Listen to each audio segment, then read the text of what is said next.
Hey guys, it's Blake with InExpress. We work in shipping every single day so we can help you out with what we're seeing and help you just like we're helping our customers, right? So one thing that we hear all the time is how do we get better shipping rates, okay? We need better shipping rates to get more orders on our website, or we need better shipping rates to help our profitability. So it's something that every single person wants, right? So I think the best thing that we can understand is how are shipping rates calculated, or how can I make my business a better prospect to be able to be given better shipping rates from the carriers, right? So how are shipping rates calculated? That's kind of what I want to talk about today. So there's two ways, obviously. It's business economics 101, right? So you have number one, you have volume of packages, okay? That's a clear one. And then you have two, profitability. So it's just like any other business. It's econ 101, it's supply and demand. If we have a lower margin, can we make it up with the volume? If we have a higher volume, we can price them accordingly, right? So with volume, the only thing you can do, there's two things. You can increase your shipment volume, clearly. You can grow your business, you can become more attractive. If you say we have 5,000 packages a day, 10,000 packages a day, or even, you'll see a different price increase or price decrease when you go from 50 packages to 100 packages a day, right? You're much more attractive to the carrier. Profitability is different, and I want to get into this a little bit. There's three legs of how a shipment is priced when it priced as a courier cost and therefore priced to the customer. Right? So it's a combination of both of these. So say you're shipping a package from point A to point B. How does this work? We know that a driver doesn't come to point A and drive it all the way across the country to point B. It's not delivered by that same person. There's several people involved. So you have let's go a different color with this one. You have a fulfillment distribution hub here, and you have a fulfillment distribution hub, let's say, over here. So this is your distribution hubs for the carriers, right? So the first mile leg is from point A to this lane, and then the line haul, the middle mile, they scan it in, they go through their process at the fulfillment center, and they know, okay, this needs to go over here. Okay, so it's flown or driven or sailed over here. That's the longest portion, most likely, and then it's gone through their sort process again, and then it goes out on their trucks and goes to final mile B. So it goes through a couple people. That's why we have a 2 to 4 day transit time a lot of times, because it doesn't just go direct. Obviously, that's for profitability's sake for the carriers. We know that. So what might not be common knowledge is what lanes are the most expensive, so then we can try to eliminate the cost on those lanes and significantly bring our pricing down.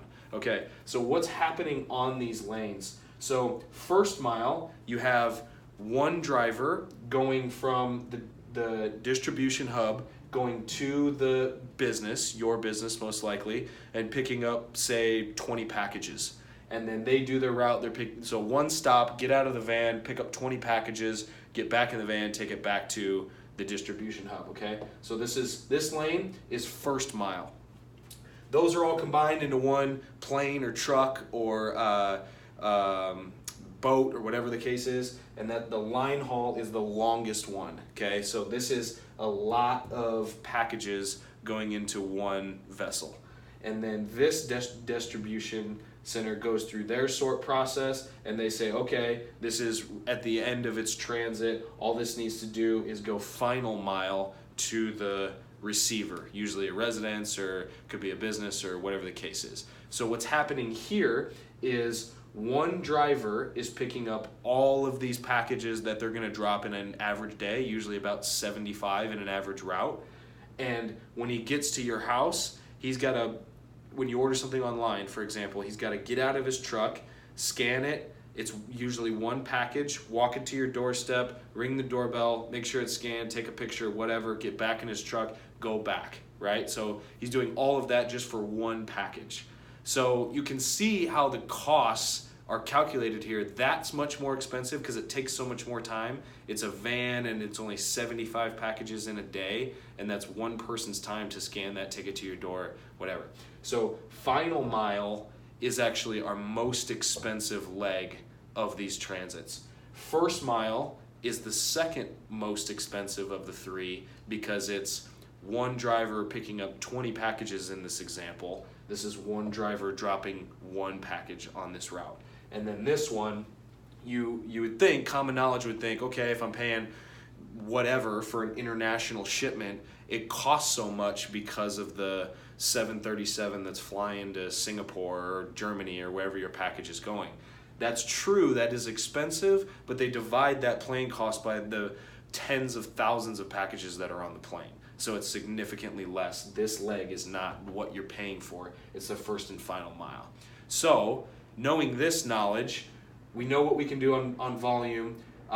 We can leverage someone else's volume, or we can increase our volume. So you can join a buying group, you can get in with a reseller, whatever the case is.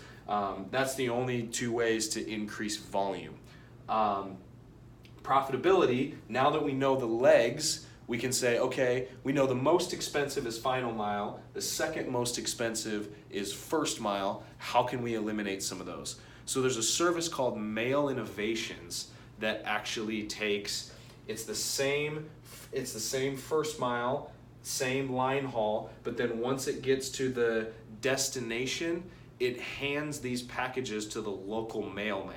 So what that does is you're paying them now a significantly less cost than what it would take you to do your own, because that mailman is already going on every street, every corner, dropping every person's mail. They just take your package with them.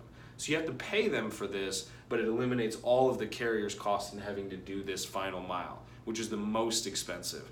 So with this type of service, we see the largest price decrease, right?